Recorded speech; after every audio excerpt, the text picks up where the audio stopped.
ಇವತ್ತು ಈ ಪುತ್ಥಳಿಯ ಅನಾವರಣಕ್ಕೆ ಒಂದು 2 ದಿನ ಹಿಂದನೆ ಮಾಜಿ ಮಂತ್ರಿಗಳು, ಬಿಜೆಪಿಯ ಮಾಜಿ ಮಂತ್ರಿಗಳು ಇಲ್ಲಿ ಬಂದು, ರಾಮುಲು ಅವರು ಬಂದು, ಮಾನ್ಯ ರಾಮುಲು ಅವರು ಬಂದು ಇಲ್ಲಿ ಪ್ರೆಸ್ ಮೀಟ್ ಅನ್ನು ಮಾಡ್ತಾರೆ. ಇವತ್ತು ಯಾವ ಕಾರಣಕ್ಕಾಗಿ ಯಾವ ಗಣಿಕಾರಕ್ಕಾಗಿ ಇಲ್ಲಿ ನೀವು ಕೆಲಸ ಮಾಡ್ತೀರಿ, ಇದನ್ನು ಮಾಡಬಾರ್ದು ಅಂತೇಳಿ 2 ದಿನಗಳ ಹಿಂದೆನೇ ಪ್ರಚೋದನೆ ಮಾಡ್ತಾ ಇದ್ರು. ಯಾಕಂದ್ರೆ ಅವ್ರ ಸಂದರ್ಭದಲ್ಲಿ ಮಾಡ್ಲಕ್ಕಾಗಿಲ್ಲ, ಯಾರೋ ಒಬ್ರು ಬಂದು ಬೇರೆಯವರು ಬಂದು ಮಾಡ್ತಾ ಇದಾರೆ ಅಂತ ಹೇಳಿ ಅವ್ರು ತಿಳ್ಕೊಂಡು ಅದನ್ನ ಆ ರೀತಿಯಾದಂತ ಒಂದು ಪ್ರೆಸ್ ಮೀಟ್ ಗಳನ್ನು ಮಾಡಿ ಮಾಧ್ಯಮದ ಮೂಲಕ ಹೇಳ್ತಾ ಇದ್ರು. ಅಲ್ಲೇ ಪ್ರಚೋದನೆಯನ್ನು ಮಾಡಿದ್ದಾರೆ ಇವರು.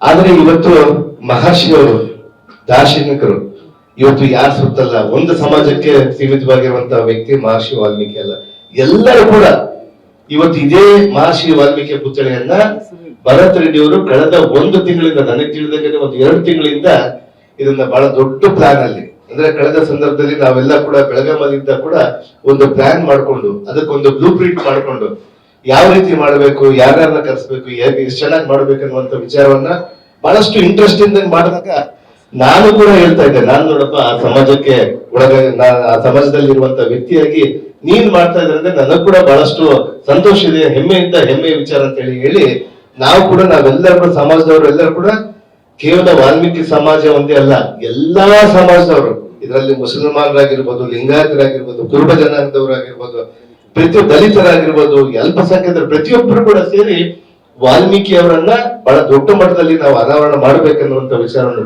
ತೆಗೆದುಕೊಂಡು ಇವತ್ತು ಮಾಡಿದ್ಮೇಲೆ ಬಿಜೆಪಿ ಪಕ್ಷದವರಲ್ಲೇ ಸಹಿಸಲಿಕ್ಕೆ ಆಗಿಲ್ಲ ಅನ್ನುವಂತ ವಿಚಾರವನ್ನು ತಿಳಿಸ್ತೀವಿ.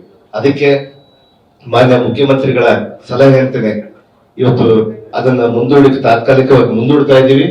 ಮುಂದಿನ ದಿನಗಳಲ್ಲಿ ಮಾನ್ಯ ಮುಖ್ಯಮಂತ್ರಿಗಳ ಜೊತೆಗೆ, ಮಾನ್ಯ ಮಂತ್ರಿಗಳ ಜೊತೆಗೆ, ಮಾನ್ಯ ಉಪಮಂತ್ರಿಗಳ ಜೊತೆಗೆ, ಎಲ್ಲರ ಜೊತೆಗೆ ಎಲ್ಲಾ ಸಮಾಜದವರನ್ನ ಕರೆದು ಇದಕ್ಕಿಂತ 1000 ಪಟ್ಟು ವಿಜೃಂಭಣೆಯಿಂದ ಮಾಡ್ತೀವಿ ಅನ್ನುವಂತ ವಿಚಾರವನ್ನ ತಿಳಿಸ್ತಾ ಇದ್ದೀವಿ. ಆ ಕಾರಣಕ್ಕಾಗಿನೇ ಇವತ್ತೇನು ರಿಪಬ್ಲಿಕ್ ಆಫ್ ಬಳ್ಳಾರಿಯನ್ನ ಬಿಟ್ಟು ಇವತ್ತು ಈಗಾಗಲೇ ಕೂಡ ಹಲವಾರು ವರ್ಷ ಆಗ್ಬಿಟ್ಟಿದೆ, ಆದ್ರೂ ಕೂಡ ಇನ್ನ ಅದೇ ಗುಂಪಿನಲ್ಲಿ ಇದ್ದಾರೆ ಅವರು. ಬಿಜೆಪಿ ಅವರು ಬಂದು ವಿನಾಕಾರಣ ಸುಳ್ಳಿನ ಪ್ರಯತ್ನಗಳನ್ನ ಮಾಡ್ತಾ ಇದ್ದಾರೆ, ಸುಳ್ಳಿನ ವಿಚಾರಗಳನ್ನ ಹೇಳ್ತಾರೆ. ಇವತ್ತು ಮಾಜಿ ಶಾಸಕರ ಮೇಲೆ, ಸುರ್ನಾರಾಯಣ ರೆಡ್ಡಿ ಅಣ್ಣವರ ಮೇಲೆ ಆಗಿರ್ಬೋದು, ಬೇರೆಯವ್ರ ಮೇಲೆ ಆಗಿರ್ಬೋದು, ಇಲ್ಲ ಸಲ್ಲದ ಸುಳ್ಳುಗಳನ್ನ ವಿಚಾರಗಳನ್ನ ಹೇಳ್ತಾ ಇರ್ತಾರೆ. ಅದಕ್ಕೆ ನಾನು ನಮ್ಮ ಮೂಲಕ ಇವತ್ತು ನಮ್ಮ ಬಿಜೆಪಿ ಪಕ್ಷದವರಿಗೆ ಮನವಿ ಮಾಡ್ಕೊಂತೇನೆ, ತಾವು ಯಾರು ಕೂಡ ಇಂಥ ಕ್ಷುಲ್ಲಕ ಕಾರಣಕ್ಕೆ ರಾಜಕೀಯವನ್ನ ಮಾಡಬಾರ್ದು ಅನ್ನುವಂತ ವಿಚಾರವನ್ನು ತಿಳಿಸ್ತೀವಿ. ನಾವೆಲ್ಲರೂ ಕೂಡ ಒಟ್ಟಾಗಿದ್ದೀವಿ.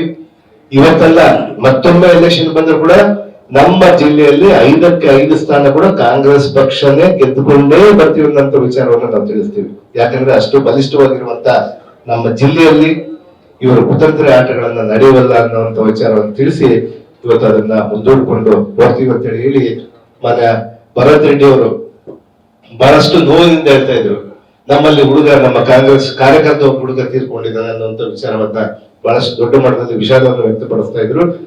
ಸತ್ಯತೆ ತನಿಖೆ ಬಂದ ಮೇಲೆ ತಮ್ಮ ಮೂಲಕ ಅದು ಮುಂದೆ ಗೊತ್ತಾಗುತ್ತೆ ಅನ್ನುವಂತ ವಿಚಾರವನ್ನು ತಿಳಿಸಿ ಇವತ್ತು ನಮ್ಮೆಲ್ಲರ ಪ್ರಯತ್ನ ಈ ಭಾಗದಲ್ಲಿ ನಾವೆಲ್ಲರೂ ಕೂಡ ಶಾಸಕರು, ಎಂಪಿಗಳು ಎಲ್ಲ ಸೇರಿ ನಮ್ಮ ಬಳ್ಳಾರಿಯಲ್ಲಿ ಶಾಂತಿಯನ್ನ ಕಾಪಾಡುವಂತ ಒಂದು ಮುಖ್ಯವಾದಂತ ವಿಚಾರ ನಮ್ಮ ಎಲ್ಲರ ಒಂದು ಧ್ಯೇಯ ಆಗಿದೆ. ಇವತ್ತು ಫಸ್ಟ್ ನಾವೆಲ್ಲರೂ ಕೂಡ ಶಾಂತಿಯನ್ನ ಕಾಪಾಡ್ಕೊಂತೀವಿ. ಶಾಂತಿ ಇದ್ರೇನೆ, ಬಳ್ಳಾರಿಯಲ್ಲಿ ಶಾಂತಿ ಇದ್ರೆ ಮಾಡ್ತಾನೆ ನಾವೆಲ್ಲರೂ ಕೂಡ ಸಂತೋಷವಾಗಿರ್ತೀವಿ ಅನ್ನುವಂತ ನಂಬಿಕೆಯನ್ನು ಇಟ್ಕೊಂಡು ಕಾಂಗ್ರೆಸ್ ಪಕ್ಷ ಮುಂದಕ್ಕೆ ಹೋಗ್ತಾ ಇದೆ. ಇಂಥ ಒಂದು ಸವಾಲುಗಳನ್ನು ಎದುರಿಸಲಿಕ್ಕೆ ನಾವು ಸ್ವೀಕಾರ ಮಾಡ್ತೀವಿ. ಮುಂದಿನ ದಿನಮಾನಗಳಲ್ಲಿ ಅವ್ರಿಗೆ ಗೊತ್ತಾಗುತ್ತೆ ಅವ್ರಿಗೆ ಏನಾಗುತ್ತೆ, ಅವ್ರ ಪಕ್ಷ ಎಲ್ಲಿಗೆ ನೆಲ ಕಚ್ಚುತ್ತೆ ಅನ್ನುವಂಥದ್ದನ್ನ ಅವ್ರು ನೋಡ್ತಾರೆ ಅನ್ನುವಂಥ ವಿಚಾರವನ್ನು ತಿಳಿಸಿ ನಾವಿವತ್ತು ಮಾನ್ಯ ಮುಖ್ಯಮಂತ್ರಿಗಳ ಸಲಹೆ ಅಂತಾನೆ ಇವತ್ತು ನಾಳಿನ ಕಾರ್ಯಕ್ರಮವನ್ನ ಪುತ್ಥಳಿಯ ಅನಾವರಣವನ್ನ ಮುಂದಕ್ಕೆ ಹಾಕ್ತಿದೀವಿ ಅಂತ ಹೇಳಿ ತಮ್ಮ ಮೂಲಕ, ಮಾಧ್ಯಮದ ಮೂಲಕ ನಮ್ಮ ಕ್ಷೇತ್ರದ, ನಮ್ಮ ಜಿಲ್ಲೆಯ, ನಮ್ಮ ರಾಜ್ಯದ ಅನೇಕ ಜನರಿಗೆ ನಾವೆಲ್ಲರೂ ಕೂಡ ಆಹ್ವಾನ ಪತ್ರಿಕೆಯಲ್ಲಿ ಕೊಟ್ಟಿದ್ದೀವಿ. ಪ್ರತಿಯೊಬ್ಬರನ್ನು ಇಲ್ಲಿ ಕರೆದಿದ್ವಿ. ನಮ್ಮ ವಾಲ್ಮೀಕಿಯ ಪುತ್ಥಳಿ ಅನಾವರಣ ಆಗ್ತಾ ಇದೆ ಅನ್ನುವಂಥ ವಿಚಾರವನ್ನು ಹೇಳಿದ್ವಿ. ಅದನ್ನು ತಾತ್ಕಾಲಿಕವಾಗಿ ಮುಂದೂಡ್ತಿದೀವಿ ಅಂತ ಹೇಳಿ ತಮ್ಮ ಮೂಲಕ ತಿಳಿಸಿ, ನಮ್ಗೆ ಎಲ್ಲರೂ ಕೂಡ ನಮ್ಮ ಜಿಲ್ಲೆಯ ನಾಯಕರು, ಮುಖ್ಯವಾಗಿ ವಾಲ್ಮೀಕಿ ಸಮಾಜದ ನಾಯಕರೆಲ್ಲರೂ ಕೂಡ ಕಳೆದ ಸುಮಾರು ಒಂದು 15 ದಿನದಿಂದ ಕೂಡ ಬಹಳಷ್ಟು ಕಷ್ಟ ಬಿದ್ದು ಇದನ್ನ ಪುತ್ಥಳಿಯ ವ್ಯವಸ್ಥಿತವಾಗಿ ಮಾಡ್ಬೇಕನ್ನುವಂತ ವಿಚಾರದಲ್ಲಿ ಎಲ್ಲ ಕಷ್ಟಪಡ್ತಾ ಇದ್ರು. ಆದ್ರೆ ಅದು ಯಾವುದೇ ಕಾರಣಕ್ಕೂ ಮುಂದೆ ಒಂದಿನ ಇದಕ್ಕಿಂತ ವಿಜೃಂಭಣೆಯಲ್ಲಿ ಮಾಡ್ತೀವಿ ಅನ್ನುವಂತ ವಿಚಾರವನ್ನು ನಾವು ತಿಳಿಸ್ತೇವೆ.